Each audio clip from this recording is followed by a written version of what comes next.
Hi, and welcome to the news headlines at this hour. India's Air Force has received 5 new Rafale fighter jets amidst ongoing border tensions with China.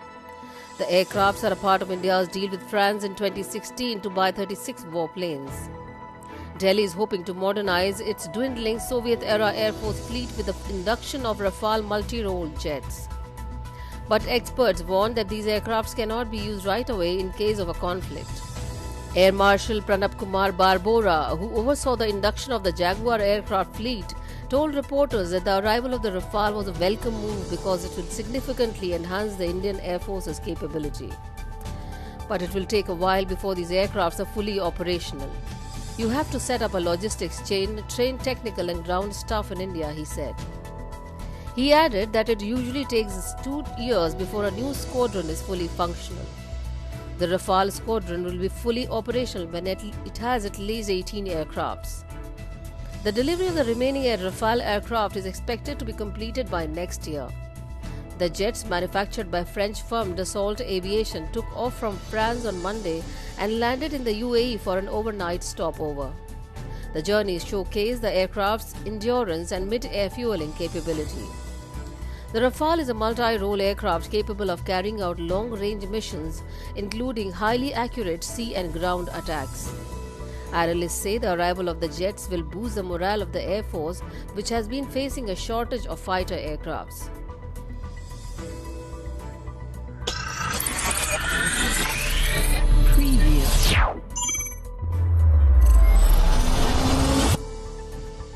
President Trump used a White House press briefing on Tuesday to wonder aloud why he was less liked than Dr. Anthony Fauci, a prominent member of the White House coronavirus task force. "Nobody likes me," the president said in a rare moment of self-reflection. "It can only be my personality, that's all." His lament came on the same day that the nation surpassed the grim benchmark of 150,000 deaths as a result of the pandemic. "Remember, he's working for this administration," Trump said of Fauci, who is not a political appointee. "He's working with us.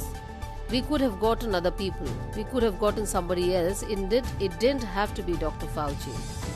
Trump has long been at odds with Fauci, who is a director of the National Institute of Allergy and Infectious Diseases at the National Institute of Health. A veteran of the battle to find a cure for HIV and AIDS, Fauci is now serving his 6th president. And though he is adept at protecting his domain, he has lately been forced to navigate a political climate in which science and expertise have been treated with profound suspicion.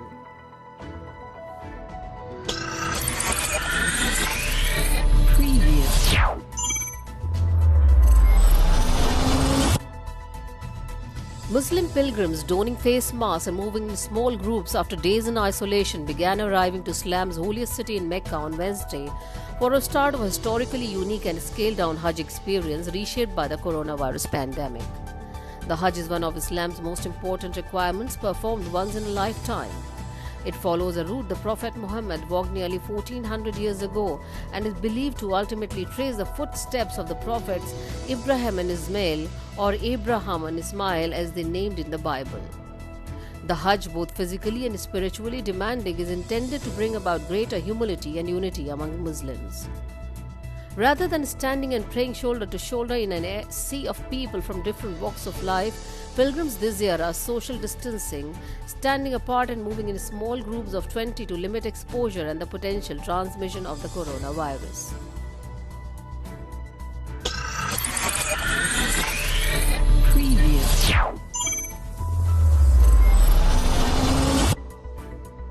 Iran's paramilitary Revolutionary Guard launched underground ballistic missiles as a part of an exercise involving a mock-up aircraft carrier in the Strait of Hormuz, state television reported on Wednesday.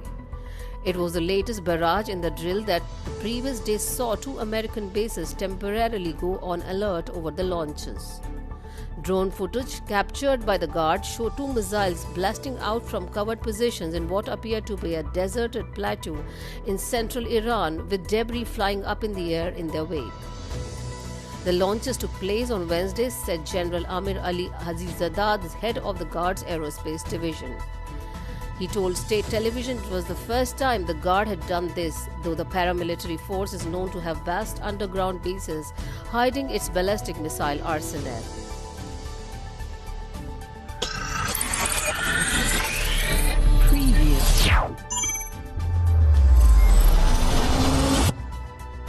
President Donald Trump said he never questioned Russian President Vladimir Putin about US intelligence reports that Russia paid the Taliban to kill American troops in Afghanistan, casting doubts on the reports in an interview. "I have never discussed it with him," Trump said in an interview on Tuesday with Axios on HBO. Trump, a Republican who has sought to cultivate warmer relations with Moscow, has said he was not briefed on the matter before it emerged in news media in late June. He has called the reports a hoax and cast doubts on them. Asked why he did not confront Putin on the issue is the call last Thursday, Trump told Axios that was a phone call to discuss other things, and frankly that's not an issue that many people said was fake news. His skepticism has been contradicted by 4 US and European sources and by its inclusions in a widely read CIA report in May.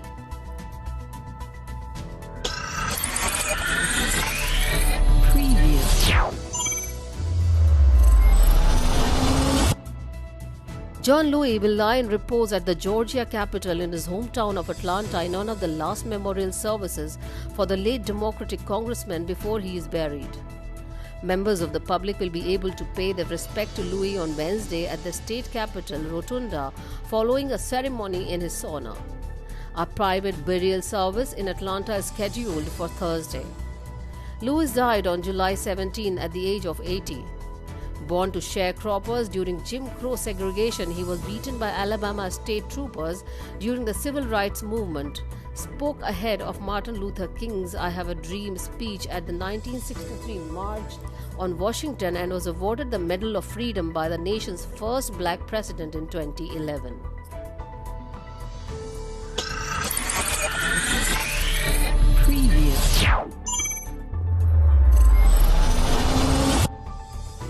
The last thing Israel and Lebanon need is another conflict. Both countries are beset by political strife and resurgent coronavirus outbreaks. The Lebanese additionally are dealing with the gravest economic crisis in their history, but sabers are again rattling on the border, separating them thanks to the Hezbollah and its patron Iran. On Monday, Israel said it thwarted on an attempt incursion by Hezbollah fighters in the Sheba Farms area. The Iran-backed militia claimed it had done no such thing and instead accused an anxious and tense of making up a story, but some elements of Hezbollah gave this game away by celebrating and boasting about the action. Israeli Prime Minister Benjamin Netanyahu warned that any Hezbollah attack will be answered with great force. His Lebanese counterpart Hassan Diab said he feared that things are slipping into the worst amid high tension on the border.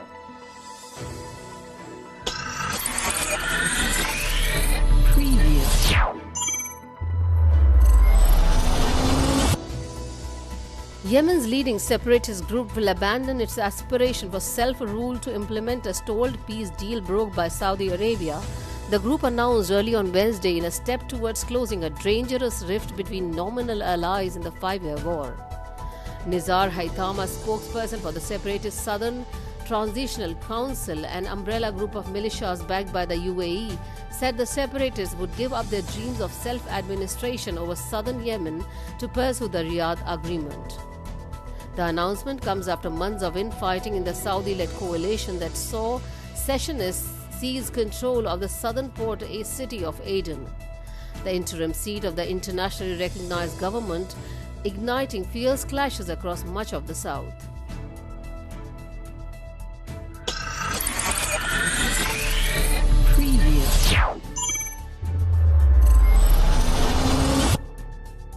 Last month, India banned 59 Chinese apps, including the wildly popular TikTok, citing a need for data sovereignty. Now the country has booted a further 47 and is reviewing 275 more for potential bans. The 47 apps which have been freshly banned were primarily clones or variants of services like TikTok P1. Of the banned app was called TikTok Lite. Puneet Agrawal, head of the Delhi BJP's IT and social media cell, confirmed the news on Twitter, writing, "The government of India bans 47 new Chinese apps, which were variants and cloned copies of the 59 apps that were banned in June. These banned clones include TikTok Lite, Hello Lite, Share It Lite, Bigo Live Lite, and VFY Lite. Over 250 more apps under radar include PUBG. Before it was banned on June 29, TikTok had an enormous audience in India. In April, the app surpassed 2 billion downloads worldwide, of which 611 million came from India and accounting for 30% of TikTok's total global audience. Indian TikTok users seem to be feeling the app's absence keenly. Data from analytics site Sensor Tower shows since TikTok was banned, download rate for the next 3 most popular video sharing apps have shot up by 155%. In one of the reports, the Indian government is reviewing a further 275 apps including popular battle royale video game PlayerUnknown's Battleground PUBG, which is owned by Chinese gaming giant Tencent. Also included on the list is Resso, a music streaming app owned by TikTok's parent company ByteDance. The initial ban on Chinese apps came into force after a flare-up in geopolitical tensions between India and China following a skirmish in the disputed territory of Ladakh in northern India. India isn't the only country that's clamping down on Chinese apps. Pakistan last week issued a final warning to TikTok, citing complaints about immoral content. Earlier this month, Pakistan also placed a temporary ban on PUBG, saying it has also received complaints that the game was addictive, wastage of time, and poses serious negative impact on physical and psychological health of children. The Trump administration has also made noises about the potential TikTok ban. Secretary of State Mike Pompeo said on July 7 the US is certainly considering banning TikTok over privacy and national security concerns.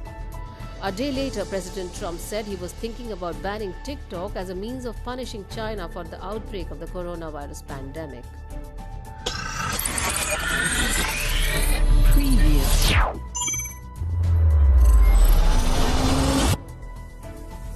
The head of the Chinese Center for Disease Control and Prevention says he has been injected with an experimental coronavirus vaccine in an attempt to persuade the public to follow suit when one is approved. I am going to reveal something undercover.